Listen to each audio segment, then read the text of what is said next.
வணக்கம். இன்று ஒரு திருமணத்திற்காக திருவண்ணாமலையில் எங்களுடைய உறவினர் திருமணத்திற்காக சென்றேன். அப்பொழுது அங்கே எங்களுடைய சகோதரர்கள் இருவர் வந்தார்கள். அவர்களோடு பக்கத்தில் இருக்கிற சாத்தனூர் அணையை பார்க்க வேண்டும், திருவண்ணாமலை ஆலயத்தை நினைத்தாலே முக்தி தரும் ஆலயத்துக்கு செல்ல வேண்டும் என்று இப்போது சாத்தனூர் அணையை நோக்கி சென்று கொண்டிருக்கிறோம். திருவண்ணாமலையிலிருந்து ஒரு 29 கிலோமீட்டர் தொலைவிலே உள்ளது. சாத்தனூர் அணையை நோக்கி செல்கிறோம். சாத்தனூர் அணைக்கும் எங்கள் புதுச்சேரிக்கும் விழுப்புரம் மாவட்டத்துக்கும் தொடர்பு இருக்கிறது. சாத்தனூர் அணை தங்களை அன்புடன் வரவேற்கிறது. அப்புறம் அந்த திருவண்ணாமலை, அந்த நினைத்தாலே முக்தி தரும் அண்ணாமலை, திருவாரூரிலே பிறந்தால் முக்தி, காசியிலே இறந்தால் முக்தி, சிதம்பரத்தை தரிசிக்க முக்தி, காலஸ்திரி பிரவேசிக்க முக்தி, அண்ணாமலையை நினைத்தாலே முக்தி என்று நம்முடைய முன்னோர்கள் வகுத்து வைத்த அந்த அண்ணாமலையை கைதொழ வணங்கி வேண்டிய வரம் கேட்டவர்க்கு கேட்டதை கொடுக்கக்கூடிய மலையே சிவம். அந்த அண்ணாமலையை பார்த்துவிட்டு இந்த 2 இடத்தையும் உங்களுக்கு காட்சிப்படுத்துகிறதுக்காக எங்கள் சகோதரர் கார் மிக அற்புதமாக ஓட்டக்கூடிய, சிறுவையிலேருந்தே கார் ஓட்டுகிற ஆற்றல் பெற்றவர். இதாங்க சாத்தனூர் அணை. இப்போ திருவண்ணாமலையும் சாத்தனூரையும் உங்களுக்கு செஞ்சிக்கோட்டையை நான் தனியாக பார்த்தேன். நான் 2 வீலரில் சென்றிருந்தேன், அதை உங்களுக்கு அப்புறம் காட்சிப்படுத்துகிறேன். புதுச்சேரியிலேருந்து நான் 2 வீலரில் சென்றேன் செஞ்சிக்கோட்டை. இப்பொழுது திருவண்ணாமலையில் இந்த தட்சிணாமூர்த்திக்கு ஒரு சிறப்பான ஒரு பூஜை, குரு பூஜை நடந்தது. மிக அற்புதமாக இருந்தது. அந்த தட்சிணாமூர்த்தி குரு பூஜையில் கலந்து கொண்டு நிறைய என்னன்னு தெரியல, வெள்ளிக்கிழமை சிறப்பான ஒரு பூஜை பண்ணாங்க. அதெல்லாம் கலந்து கொண்டு பிரசாதம் தந்தார்கள். விபூதி பிரசாதத்தை வாங்கி கொண்டு தெளிவு குருவின் திருமேனி காண்டல், தெளிவு குருவின் திருநாமம் செப்பல், தெளிவு குருவின் திருவார்த்தை கேட்டல், தெளிவு குருவின் சிந்தித்தல் தானே என்று குருவை சிந்திக்கக்கூடிய இந்த விளக்கு, இல்லக விளக்கது திரள் கெடுப்பது, சொல்லக விளக்கது சோதி உள்ளது, பல்லக விளக்கது பலரும் காண்பது, நல்லக விளக்கது நமச்சிவாய என்று நமச்சிவாயத்துடைய அவதாரம்தான் தட்சிணாமூர்த்தி. அதெல்லாம் பார்த்து கடைசியில் அண்ணாமலையை ஒரு வளம்,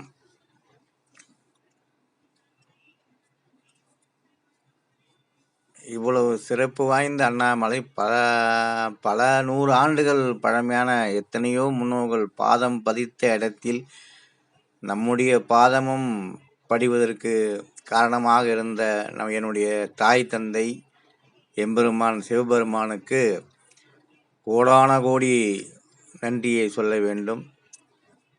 இந்த சமயத்தில் என் தாயும் தந்தையும் நினைக்க தோன்றுகிறது.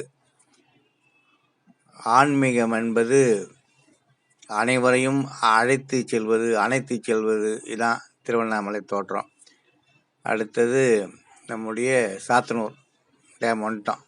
எங்கள் சகோதரர்களோடு நின்று கொண்டு சாத்தனூர் அணையில் ஒரு புகைப்படம் பாருங்க. இதெல்லாம் இந்த குழந்தைகளோடு வந்தோம்னா இன்னும் நல்லா இருந்திருக்கும். முதல பண்ண இருக்குது.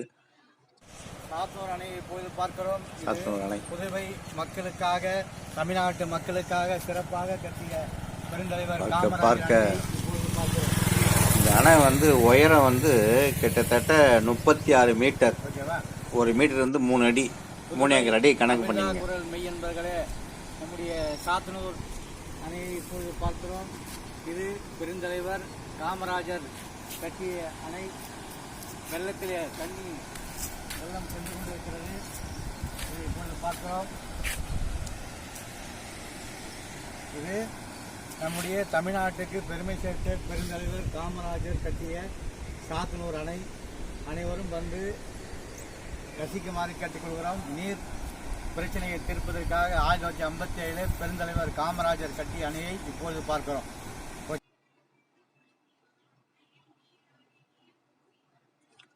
பாருங்க, இந்த அணை 1957 58லையோ நம்ம காமராஜர் பெருந்தலைவர் காமராஜர் அவர்களால் கட்டப்பட்ட 54 கடைகால் போட்டிருக்காங்க. கல்வெட்டு இருக்குது, அதை காட்டுறேன். இது உயரம் வந்து கிட்டத்தட்ட 36 மீட்டர் உயரன்றாங்க. 36 மீட்டர்னா ஒரு மீட்டர் வந்து 3.25 அடி, அதை கணக்கு பண்ணிங்க. அப்புறம் இது வந்து அந்த 8.10 டிஎம்சி தண்ணீர்.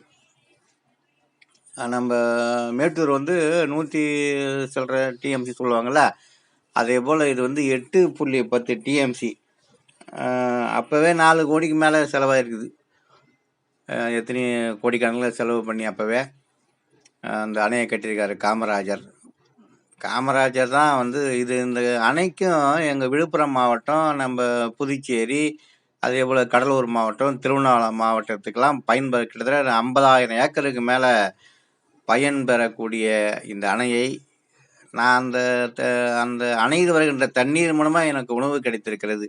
அந்த நன்றிக்காகவும் ஒரு பிரம்மாண்டமாக அந்த காலத்தில் கட்டியிருக்காரு பெருந்தலைவர் காமராஜருக்காகவும் வந்து இதை பார்த்தேன். நான் அடிக்கடி பார்ப்பேன். இருந்தாலும் இப்போ பாருங்கள் எவ்வளோ பூங்காலாம், அந்த முதலை பண்ணைலாம் இருக்குது, அதெல்லாம் நாங்கள் அப்புறம் காட்சிப்படுத்துகிறேன். அந்த பூங்கா சிறப்பாக இருக்கிறது. அந்த பூங்காலாம் இது ஒரு நாள் அங்கே செலவிடலாம். அதில் இயற்கையான ஒரு மலை பகுதியில் இந்த அணை அமைந்திருக்கிறது. பூங்காவில் வந்து அமைதியாக அமர்ந்து கொண்டு ஒரு அந்த படிக்கட்டில் மேலே அழகாக படிக்கட்டு ஏறலாம். ஏறி இறங்குவதற்கு நல்ல கொஞ்சம் அழகாக அமைத்திருக்கிறார்கள். இப்போ வந்து அந்த அணையிலேருந்து தண்ணிலாம் அந்த அளவுக்கு வரல. இதாங்க பாருங்கள் எவ்வளோ கருங்கல்லால் கட்டியிருக்காங்க பாருங்கள். இதெல்லாம் பார்க்கு, இது படிக்கட்டு, இப்படியெல்லாம் வந்து ஒரு முயற்சி செய்யலைன்னா தமிழகம் முன்னேறாது. இதாங்க அணை, இது உள்ளே போக முடியாது. சில பேர் பெருந்தலைவர் காமராஜர் கட்டிய அணை, அந்த கல்வெட்டு போட்டிருக்காங்க பாருங்கள். 1957 இது ஓப்பன் பண்ணிக்கிறாங்க. 10 நவம்பர் நினைக்கிறேன். அப்புறம் இந்த பக்கம் ஒரு கல்வெட்டு இருக்குது, எப்போ துவங்கினாங்கன்னு அதையும் காட்டுறேன் பாருங்கள். இது வந்து 1954 நாடார் அடிச்சுக்கிறாங்க பாருங்கள். நாடார் ஸ்ரீ காமராஜ் நாடார் அடிச்சுக்கிறாங்களே, அவர் நாடார். அவர் பொன்னென்றும் நாடார், பொருள் நாடார், தான் பிறந்த அன்னையும் நாடார், ஆசிதனை நாடார், நாடொன்றே நலம் என நாடிய நாடார் அவர். இதாங்க நாங்கள் சகோதரர்களோடு அந்த இதை பார்த்தோம். இது கண்ணதாசன் பாடினார், எதையுமே நாடாதவர். அப்படியே எங்கள் சகோதர குடும்பத்தோடு அந்த பிரம்மாண்டமான ஒரு காட்சியை நாங்கள் பார்த்தோம். ரொம்ப மகிழ்ச்சியாக இருந்தது. அந்த நீரின்றி அமையாத உலகு என்று சொல்வார்கள். அந்த நீரை ஒரு இடத்துல தேக்கி வைக்கின்ற பொழுது அது நமக்கு அவ்வளோ பிரம்மாண்டமாக நீரை பார்ப்பதற்கு மகிழ்ச்சியாக இருந்தது. அதே போல் அந்த நாடாரை பற்றி, நாடார் ஏன் அடித்தாங்கன்னு எனக்கு தெரியல. அவர் பொன்னென்றும் நாடார், பொருள் நாடார், தான் பிறந்த அன்னையும் நாடார், ஆசிதனை நாடார், நாடொன்றே நலம் என நாடிய நாடார். அம்மாவை நாடலை. சாத்தனூர் பாருங்க, மேலே இருந்து பார்த்தேன், சாத்தனூர் அணை தமிழ் எழுதியிருக்காங்க பாருங்க. அப்படி நாடாதவர் கண்ணதாசன் சொன்னார், எதையுமே நாடாத நாடார். அந்த குழந்தைகள்லாம் வந்து மிக அற்புதமாக பார்க்குறாங்க. இது எவ்வளோ ஒரு நீரை வந்து ஒரு இடத்துல அணையாக தேக்கி வச்சு அதை விவசாயத்துக்கு மக்களுக்கு பயன்படுற அளவுக்கு அதை பண்ணுறாங்கன்னா உண்மையிலே அது அந்த மனது அந்த காமராஜருக்கு வந்தது. அதால் தான் நாங்கள்லாம் பயன்படுறோம். அந்த நன்றி கடனுக்காக பெருந்தலைவர் காமராஜர் கட்டிய அணியை பார்த்து சென்றோம். மிக அற்புதமாக இருந்தது. இப்போ பார்த்துவிட்டு அந்த இடத்துலேருந்து மகிழ்ச்சியாக புறப்பட்டு சென்று கொண்டு இருக்கிறோம். வழிநெடுக அந்த இயற்கை நல்ல காத்தோட்டமான இயற்கையாக இருக்கிற சாத்தனூர், அது திருவண்ணாமலை தண்டராம்பட்டுலேருந்து கொஞ்சம் தூரம், ஒரு 29 கிலோமீட்டர் தூரத்தில் இருக்குது திருவண்ணாமலையிலிருந்து. திருவண்ணாமலை செல்கிற அன்பர்கள் இங்கே சாத்தனூர் அணையும் பார்க்க வேண்டும். பாருங்கள்,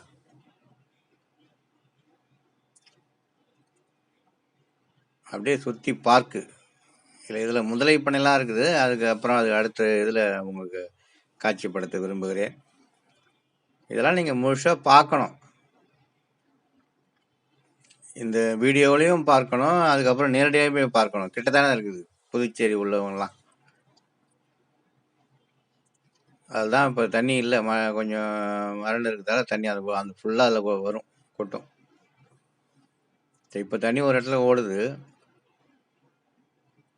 பாருங்க, சுற்றி மலை அந்த ஏறத்தை காட்டுறேன்.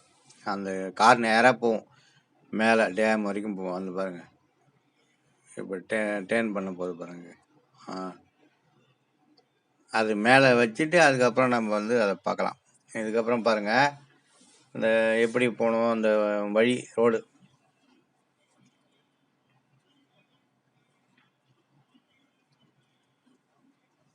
இந்த பிரம்மாண்டமான அணையை பார்த்து, ஒரு மேட்டூரோட கொஞ்சம் ரொம்ப கம்மி தான் இருந்தாலும் பார்ப்பதுக்கு வந்து விவசாயிகளுக்கு உற்ற துணியாக இருந்தது. அது வரையில் அதையும் பார்த்தேன். அந்த ரோட்டெலாம் பாருங்கள், உளுந்து. இந்த உளுந்து நம்ம இட்லிக்கு பயன்படுத்துகிறோமே, இட்லி, தோசை, வடை, இந்த இட்லி உளுந்து பொடிலாம் சொல்லுவாங்கள்ல, அந்த உளுந்து. இதெல்லாம் விவசாயிகள் வந்து அந்த விவசாயிகள் பயன்படுகிற அணையை பார்த்து விட்டு வயலில் வரக்குள்ள அந்த உளுந்து தோட்டத்தையும் பார்த்தேன். பாருங்க, உளுந்து. அப்போல்லாம் வந்து அந்த கையால் அடிப்பாங்க. இப்போ ரோட்டில் போட்டோம்னா அந்த காரு, லாரி, பஸ்ஸு இதெல்லாம் அதை உளுந்து வெளியே கொண்டாந்துடும். அந்த அணையை பார்த்த ஒரு மகிழ்ச்சி, அப்புறம் விவசாயிகள் வாழ்வதற்கு ஆதாரமாக அந்த சாத்துரணையை பார்த்து விட்டு அந்த விவசாயத்தையும் வயலை பார்க்கக்குள்ள நிறுத்தி அதை ஒரு பார்த்தேன். சந்தோஷமாக இருந்தது. பாருங்க, இதான் உளுந்து, அந்த பயிர் எல்லாம் தாய்மார்களோ கஷ்டப்படுறாங்க பாருங்க. இந்த கை உழைக்கவில்லை என்றால் நமக்கு உணவு இல்லை. அதான் திருவள்ளுவர் அதிகமாக சொல்லியிருக்காரு, கை உழவர் கை முடங்கி விட்டால் நமக்கு உணவு இல்லை. பாருங்க, இந்த தாய் குலங்கள் உழைக்கின்ற வர்க்கம், விவசாய வர்க்கம், உழைத்து உழைத்து மற்றவர்களுக்காக உணவு தரக்கூடிய அந்த விவசாய தாய்களை வழங்குகிறோம். உளுந்து, முடக்கத்தியாங்கீரை, அவர் என்ன பயிர் அது? அது என்ன பயிர்? தட்டைப்பயிறு. இதெல்லாம் இந்த தோட்டத்துக்கு வந்து நம்ம அம்மா எனக்கு கொடுத்தாங்க. ரொம்ப சந்தோஷமாக வாங்கிட்டு போகிறேன். ரைட்டு. விவசாயத்தை எல்லாரும் நீங்களாம் வந்து பாராட்டணும். கட்டு, அந்த முறை தேங்கிற கட்டு பாருங்க. இதுதான் அந்த பாசம், அன்பு. விவசாயிக்கு தான் வந்து அன்பு நிறைந்தவங்க. இது வந்து உண்மையிலே பாசம் நிறைந்தவங்க. அவங்களாம் நான் போட்ட அவங்க முகத்தெல்லாம் கட்டக்கூடாதுன்னு நினைக்கிறேன். அவங்களாம் கஷ்டப்படுறவங்க. அன்பு இதயத்தில் இருக்கட்டும்.